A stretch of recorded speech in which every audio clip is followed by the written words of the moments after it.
Welcome to tax centre India's YouTube channel. आज दोस्तों हम एक इम्पॉर्टेंट सेक्शन कवर करने वाले हैं, सेक्शन 43BH।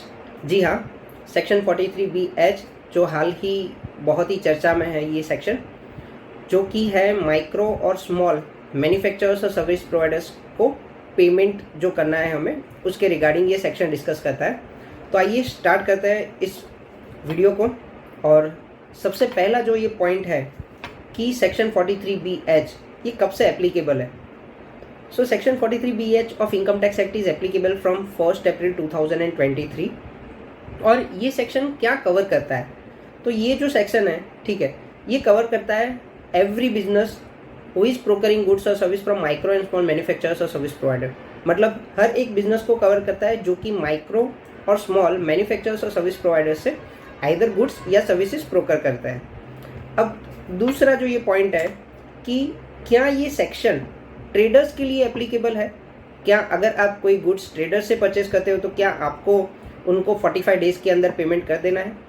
सो यहाँ पे हमारी राय ये है कि नहीं, this section is not applicable to payment to traders, this section is applicable to payment to micro and small manufacturers and service providers only.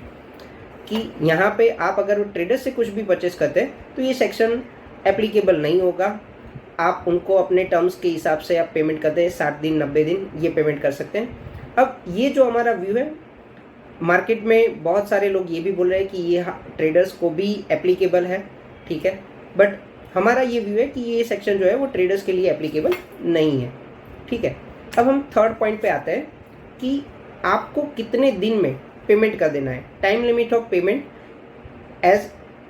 अब यहाँ पे सेक्शन 43BH में, ठीक है, आपको ये जो टाइम लिमिट दिया गया है पेमेंट के लिए, तो यहाँ पे दो चीज़ है, एक है 15 दिन का पेमेंट और एक है 45 डेज़ का पेमेंट। सो आपको कब 15 दिन में पेमेंट करना है और कब 45 डेज़ में पेमेंट करना है, इसके लिए हम MSME एक्ट में जाते हैं। तो MSME एक्ट में बोला है कि if there is no agreement between the parties then payment should be made with in 15 days.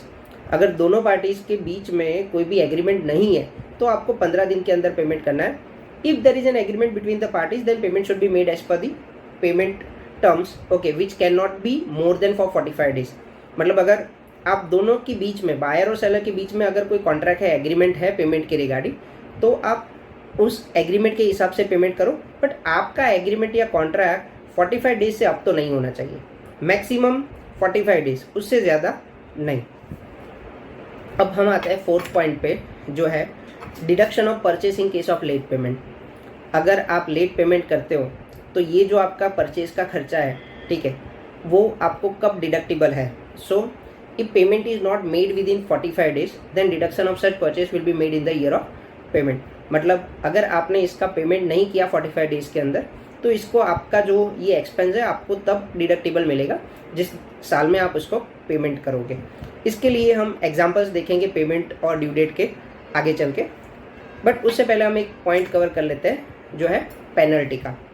अब आपको कितनी पेनल्टी पे करनी पड़ेगी अगर आप 45 डेज से ज़्यादा किसी का पेमेंट होल्ड करते हो तो as per the MSME act, if payment is not made with in 45 days then interest is payable at the rate of 3 times of the RBI bank rate. मतलब अभी जो भी RBI का बैंक रेट चल रहा है उसका 3 टाइम्स ले लो, आपको 3 टाइम्स उसका इंटरेस्ट रेट बनेगा। मतलब हाल ही में अगर 6% का बैंक रेट चल रहा है तो आपको 18% के हिसाब से जितने भी दिन आप लेट पेमेंट करते हो आपको उसको इंटरेस्ट करना है, इंटरेस्ट पे करना है। और इसके लिए आपके जो आप जिससे बाय कर रहे हो, ठीक है, वो आपके ऊपर इंटरेस्ट के लिए भी MSME समाधान में एप्लीकेशन फाइल कर सकते हैं।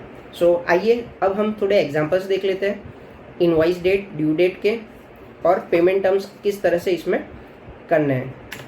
So the first we have this table, date of invoice है, ड्यू डेट ऑफ पेमेंट है, एक्चुअल डेट ऑफ पेमेंट है और deduction available in which financial है। सो पहली जो चीज़ है कि अगर 1/4/2023 का इनवॉइस है तो उसका ड्यू डेट बनेगा 15/5/2023। अगर आप एक्चुअल डेट ऑफ पेमेंट 31 मार्च 2024 को इसका पेमेंट करते हो तो भी आपको इसका डिडक्शन मिलेगा फाइनेंशियल ईयर 23-24 में। भले ही वो 45 डेज से ज़्यादा है बट आप 23-24 में पेमेंट कर रहे हो, आपको डिडक्शन मिलेगा 23-24 में।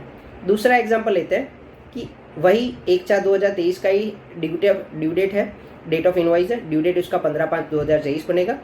एक्चुअली आप इसका पेमेंट करो 1/4/2024 को, 45 डेज से अप है, आप उसका पेमेंट नेक्स्ट ईयर कर रहे हो तो उसका डिडक्शन आपको मिलेगा फाइनेंशियल ईयर 24-25 में। अब एग्जांपल लेते हैं कि डेट ऑफ इनवॉइस जो है वो 1 मार्च 2024 है, तो इसका 45 डेज कंप्लीट होगा 15 अप्रैल 2024 को। अब अगर आप एक्चुअल डेट ऑफ पेमेंट मतलब 14/4/2024 को इसका पेमेंट कर देते हो 45 डेज से पहले, तो आपने इन टाइम पेमेंट किया है, आपका 2023-24 का खर्चा है, आपको 2023-24 में ही इसका डिडक्शन मिल जाएगा। बट 1/3/2024 का इनवॉइस है, 15/4 ड्यू डेट है, आपने 16/4 को अगर इसका पेमेंट किया है तो डिडक्शन आपको मिलेगा फाइनेंशियल ईयर 24-25 में। जी हाँ दोस्तों, इस तरह से आपको ये जो पेमेंट है उसके टर्म्स याद रखना है, और इस इन्फॉर्मेशन को आपको सभी अपने जो भी बिजनेस फ्रेंड्स हैं इनके साथ शेयर करना है, और ऐसे ही लेटेस्ट और इन्फॉर्मेटिव वीडियोज़ के लिए आप हमारा यूट्यूब चैनल जो है वो सब्सक्राइब कर सकते हैं।